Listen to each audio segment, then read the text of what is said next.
ايه اصلا لازمه دراسه التاريخ بالنسبه للعماره وليه؟ بشكل عام التاريخ بيوفر لنا خبرات في حاجات ممكن ما نكونش اختبرناها بنفسنا، بمعنى اصح you don't have to invent the playbook. حاليا تقريبا كل مواد وطرق البناء اللي موجوده حاليا مختلفه تماما واحدث من اللي كانت موجوده قبل كده، يعني تقريبا الخامات اختلفت تماما عن بعضها. طب ايه اصلا لازمه ان انا ادرس حاجات ما بقتش حاليا بستخدمها؟ بشكل عام جدا فايده دراسه الخامات وطرق البناء القديمه بالنسبه لنا احنا حاليا، بالاخص بالنسبه لنا احنا كمعماريين، هو 3 حاجات اساسيين: خواص الفيزيائيه للخامات، والتكلفه الاقتصاديه للخامات دي، وتاثير الخامات دي على الطبيعه. ايه 3 عوامل دول خليهم دايما في ذهنك وانت بتدرس اي حاجه تاريخيه خاصه بالعماره. الطرق اللي كانت بتتعمل في ايام الرومان وهي تعتبر من احسن الطرق اللي كانت بتتعمل في وقتها، طبعا كان بيتم في الاول قطع الشجر الموجوده في الطريق او تمهيد الطريق من اي حاجه موجوده قدامه. التربه العلويه، الجزء العلوي من التربه بيتشال لحد ما يلاقي التربه الصلبه اللي تحتها، وتبدا طبقات الرصف بتاعتنا. بيبدا الاول يحط الحجر الكبير، بعدين حجر الاصغر عشان يملى الفراغات، وفوقيه طبقه معموله من الرمل والحصى علشان تبدا تملى الفراغات اللي ما بينهم، وفوقيهم بتبقى طبقه رمله ثانيه، بعدين الطبقه النهائيه بتاعه الطريق.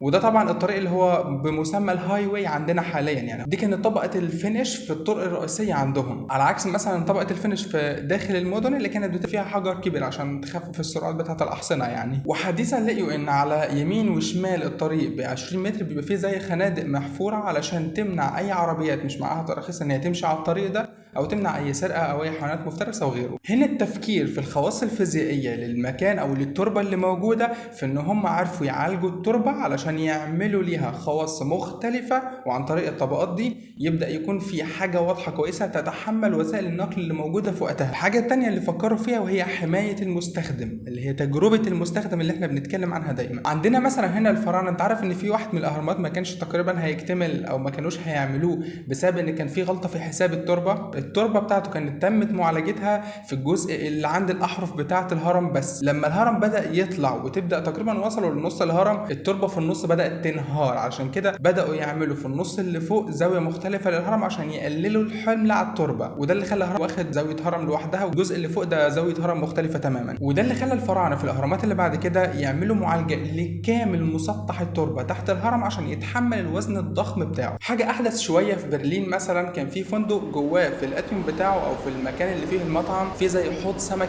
كبير جدا اسمه اكوا دوم. في 16 ديسمبر 2022 انهارت بسبب ان درجه حراره الميه كانت دافيه، ودرجه الحراره بره الاتيوم ده كانت تحت الصفر. فرق درجه الحراره سبب ماتيريال فاتيك او انهيار في الخامه. علشان كده بنقول ان مواسير التغذيه الساخن والبارد ما يكونوش على ارتفاع اقل من 8 سم من بعضهم.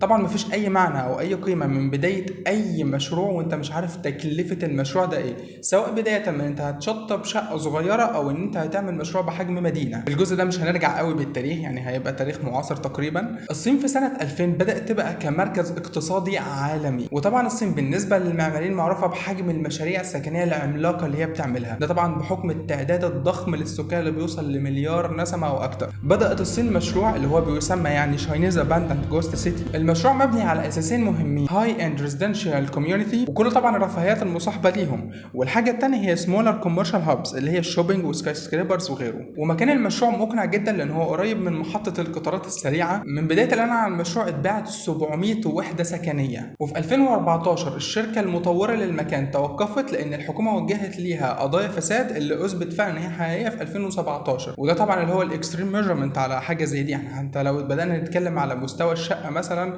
الصغيره، فانت ما ينفعش تبدا تستخدم خامات او تبدا تستخدم طرق تشغيل وغيره من الحاجات اللي بتاثر معاك في الميزانيه بشكل ما فيش داعي منه. لان وجودك انت كمهندس في المشروع بالنسبه للجزء دي هو ان انت تعمل ضبط للخامات، ان انت تختار خامات مناسبه علشان في الاخر التكلفه الاقتصاديه تبقى كويسه على العميل او تبقى مناسبه بالنسبه لتكلفه العميل، بس من غير مساومه على كفاءه التصميم ككل.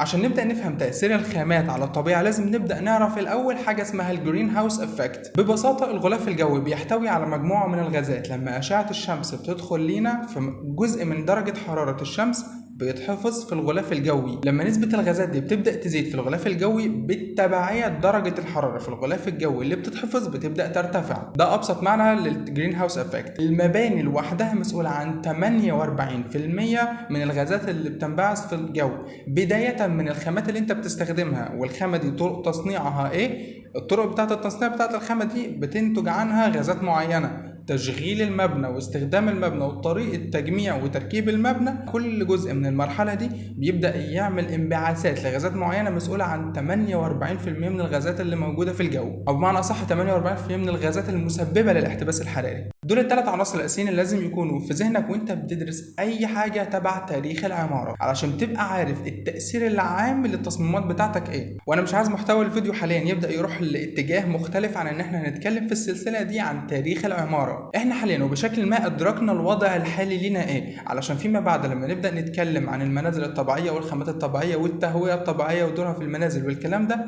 نبقى مدركين الكلام ده بشكل أعمق، ونبطل بقى نحط التكييفات في المناور بتاعتنا. وده لأن أنت كده يعني بتخلي الأوضة بتاعتك أو الشقة بتاعتك كلها ما تختلفش عن شقة في بدروم أيا كان هي مكانها فين. هنخلي الجزء ده الموضوع تاني. حاجة ما نقدرش نسيبها واحنا بنتكلم عن التاريخ، وهي تطور الفراغات المعمارية، بداية من الكهف اللي كان بيحتوي تقريبا على كل النشاطات اليومية بتاعتنا، بداية من الطبخ والنوم وتخزين الأكل واللعب وحتى الرسم وغيره، اللي هي حاليا احنا في منازلنا حاليا كل نشاط من دول بيبقى ليه الفراغ الخاص بيه. هنقتطع أجزاء من التايم لاين ونقول مثلا ان انت مثلا في أوروبا كان السائد في جزء من الزمن وهو استخدام عناصر النحت او التماثيل وغيره في اي مباني معماريه. طبعا ده بيبقى ليها مدلول عقائدي وديني وغيره. يعني نفس المدن دي بدات تستخدم حاليا ستايل المودرن، مفيش رسومات، مفيش زخارف، مفيش اي حاجه من الكلام ده كله، بقى حاجه غير مرغوب فيها بشكل كبير. احنا في الدراسه بتاعتنا هنبدا نتكلم عن ايه العوامل اللي اثرت في التفكير وخلتهم يتوجهوا من حاجه زي دي، لان انت بتستخدم حاجات اللي احنا بنقول عليها المودرن حاليا. طبعا العوامل اللي احنا نتكلم عنها من امراض وحروب وظروف اقتصاديه وغيره، ودي الطريقه اللي احنا هنقدم بيها التاريخ في كل السلسله دي.